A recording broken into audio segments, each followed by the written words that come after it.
Welcome to Advocating for Dads with Jana Jones. Everyone, welcome into an all-new episode of Advocating for Dads with Jana Jones. I'm your host, Mike Leon. Jana's a seasoned North Carolina family law attorney. She's been advocating for fathers' rights since 2009. And in today's episode, we're diving into a very timely topic with the holidays coming up, and that's traveling with your kids during the holidays. Whether it's a road trip to grandma's house or an international vacation, holiday travel can quickly become a custody conflict, especially if you don't plan ahead. Jana, it's good to see you. Let me ask you at the onset here. Can a parent take a child out of the state for the holidays without the permission of the other parent? Good to see you as well. The short answer is yes, in general. Parents have a constitutionally protected right to do with and take their children wherever they choose to, unless there's a court order that dictates one way or the other about whether or not they can take their child out of town, or if there's any type of requirements for any notice related to travel. Well, you just touched on it. So let me ask you about that order. What does the custody order need to say then about holiday travel? Sure. So generally speaking, a custody order is going to talk about holidays in general, not specifically travel. So there's usually going to be a travel section that's all about the requirements as it relates to notice for travel, and if there are any travel restrictions like certain countries or things of that nature. And then there's going to be language about the specific holiday visitation that each parent is entitled to. So it might be alternate holidays where one parent gets Christmas even years, the other gets Christmas odd years, and things of that nature. And what about written consent, especially the holidays? A lot of people cross state lines. I'm in Florida. I'm going to Tennessee to visit my sister. International travel. Do you need written consent for trips across state lines or ones that are not domestic and international? Generally, no, unless there is some type of custody order that requires some type of notice or paperwork related to travel. But just in general, no, you can take your child anywhere you want to because they are your child and you have that constitutionally protected right as a parent. Jana, what happens now if the other parent refuses to allow the travel, even during your scheduled time with the child? So that's tricky. So you're really going to want to look at your custody order to see exactly what your order says as it relates to travel specifically and that holiday specifically. And if the other parent is in violation of any provisions that are listed in that order, then you're going to want to consider enforcement through one of two means.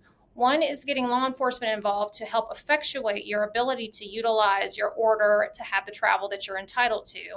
And then the other is if ultimately you end up missing out on that holiday time, considering filing a motion for contempt to ask the court to punish that person for violation of the court's provision. Would you recommend then, because you just mentioned the court intervention there, but would you recommend for these travel disputes, they be handled before even going to court? I think ideally, if you can, you want to talk these things out. Every state's different. I would say that in North Carolina, the general expectation when it relates to holidays is that alternate holiday schedule, meaning one parent gets a certain holiday even years, the other parent gets that holiday odd years, so that each of them is getting, usually Thanksgiving and Christmas, one of those major holidays each year. And what are some smart steps out there for the dads that are listening to this podcast? I'm a dad, but I'm not divorced. So anyway, but what are some smart steps dads can take to avoid some of these last minute issues?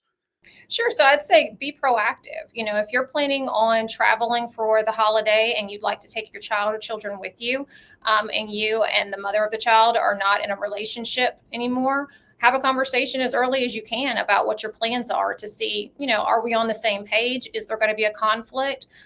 Is there a way to make up time? Maybe you're getting Christmas 2 years in a row, but there's a family reunion or something that the child wouldn't be able to go to otherwise, and now you could use that as makeup time. Try to work together to see if you can work a schedule where you both get to enjoy time with your child during the holidays.